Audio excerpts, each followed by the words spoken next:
Mr. President, nearly fourscore years ago, nations exhausted from the cataclysmic World War came together in San Francisco to create the United Nations Charter. Forged in the immediate aftermath of that war, then New Zealand Prime Minister Peter Fraser held the greatest hopes for the Charter's success, which he believed would be predicated on, quotes, the sincerity and moral determination of its members. But the beginning is a delicate time, and Fraser was a realist.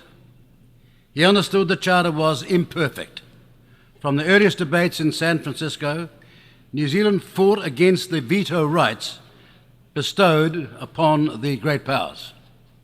Fraser warned that, and I quote him, "The veto which can be exercised by one of the great powers, both in regard to itself and other nations, is unfair and indefensible, and may, if retained and exercised, be destructive not only of the main purposes of the international organisation, but of the institution itself."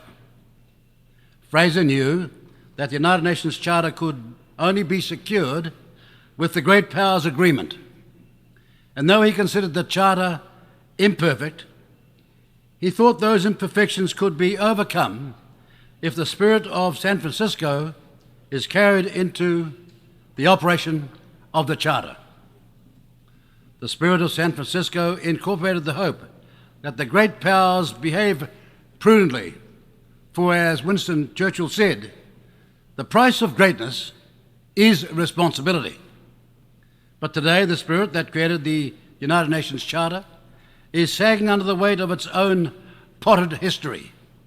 Power waxes and wanes, so yesterday's great powers, today's permanent members of the Security Council, are challenged by periods of competition or worse, abuse of the veto. This has serious implications for all members and the conduct of our foreign affairs. While some permanent members exercise restraint in their use of the veto, others consistently and frequently abuse this power. When Russia, a permanent member of the Security Council, illegally invaded its neighbour, it did not just violate Article 2, Paragraph 4 of the Charter, it acted in utter contempt of the Charter. Russia then vetoed a draft Security Council resolution condemning its actions and calling for the immediate withdrawal of its forces from Ukraine. Not only does Russia lack the sincerity and moral determination required to make the United Nations work, but its delinquency should be a clarion call for long overdue Security Council reform.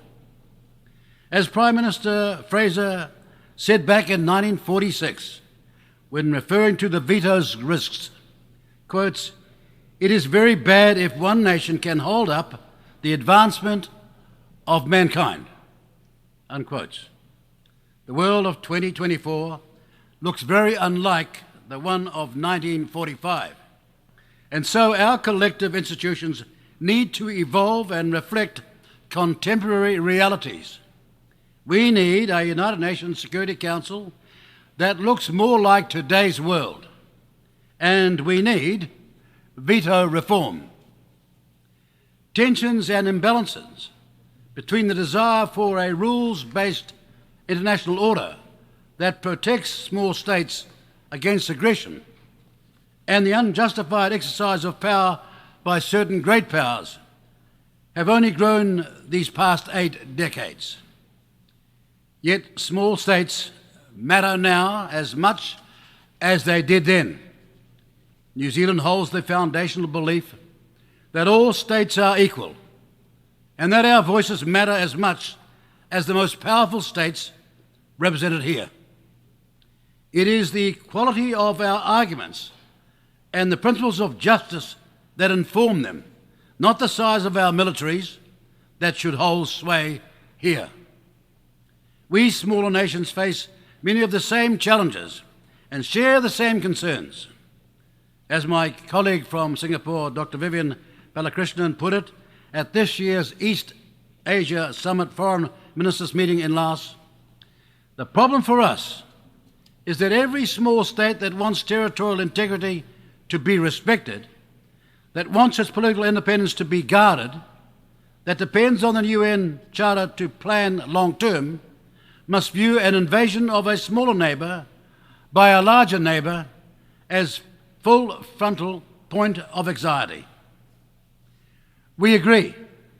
We small states need today's superpowers to talk more, seek better understanding between themselves, and develop ways of compromising more, rather than a zero-sum game affecting better relations between today's great powers only enhances global stability, and that is what we, smaller nations, seek.